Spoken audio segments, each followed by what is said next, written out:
Alors, j'ai un début d'hernie discale avec souvent des douleurs en bas du dos. On m'a conseillé de muscler. Quel exercice pourriez-vous me conseiller?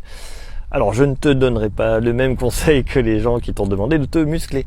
Moi, je te demanderais plutôt de t'étirer, de retrouver la souplesse que tu as perdue. Si tu as une hernie discale, si c'est un début, c'est sûrement une protrusion.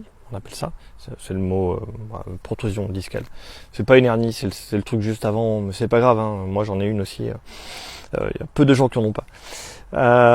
Dis-toi que ce qui va proposer, ce qui va être péjoratif, qui va te provoquer des douleurs, c'est le manque de souplesse. Et si tu manques de souplesse dans ton dos, tu vas devoir forcer avec tes muscles qui vont se fatiguer beaucoup plus vite. C'est un peu comme si tu roulais en voiture avec le frein à main. La voiture elle va pas aimer du tout et ton dos va pas aimer du tout. Il va se fatiguer beaucoup plus vite et à la fin tu vas te blesser. Donc le premier truc à faire quand tu as mal au dos de manière récurrente, c'est des étirements. Tu verras, je fais des playlists où il faut scroller sur mon profil pour regarder. Tu peux trouver l'étirement du dos en rotation. Et qui est le truc qu'il faut savoir faire. Et après tu as des étirements que moi j'appelle le cobra aussi que tu peux faire, ainsi que l'hyperflexion. Donc le cobra c'est de l'hyperlordose et tu as l'hypersyphose que tu peux travailler. Donc dans un premier temps je te conseille de faire plutôt l'étirement en rotation, droite et gauche, dans des moments où tu n'as pas mal.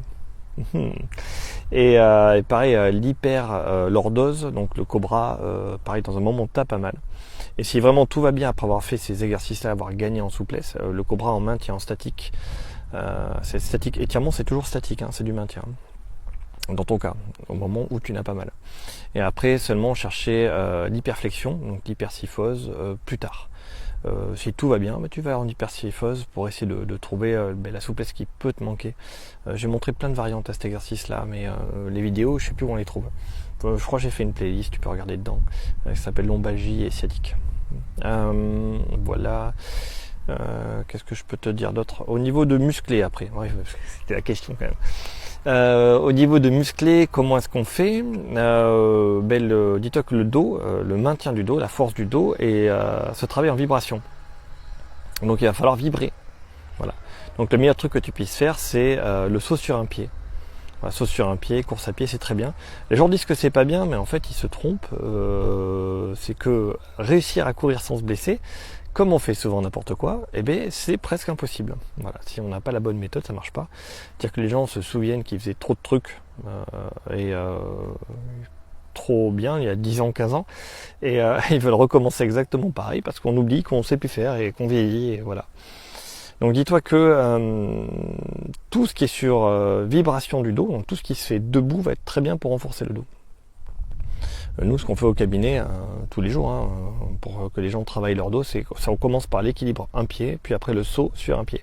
Et après le saut sur un pied avec des petites haltères pour que ce soit aussi dur pour le corps. En fait, on rajoute du poids.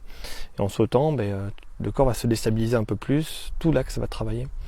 Et après, le truc que j'aime bien, c'est le back trainer ou la chaise romaine, ça dépend comment on l'appelle. C'est un exercice où on se cale les pieds sur une machine et on relève le dos. Là, c'est ma tête, ça c'est ma tête, et là je lève la tête en me levant comme ça, tchac. Tchac. Donc là j'ai les fesses en l'air, les pieds calés sur la machine, et puis là ça c'est ma tête, ça, et hop je lève comme ça. Ça moi j'aime beaucoup. Back trainer ou chaise romaine, il y a des noms différents. Les gens le font en statique. Ça a aucun intérêt. Le dos il faut qu'il bouge, donc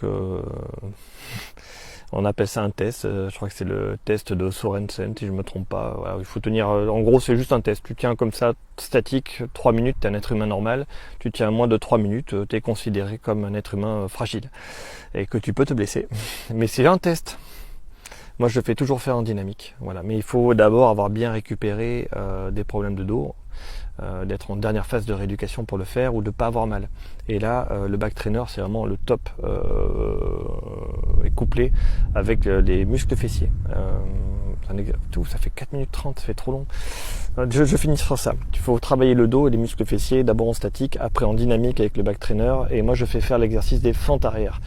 Je l'ai filmé il y a longtemps et je vais le refilmer parce qu'on me l'a demandé, les gens ne le trouvent plus. Donc je l'ai dit dans la playlist, mais faut que je le refilme.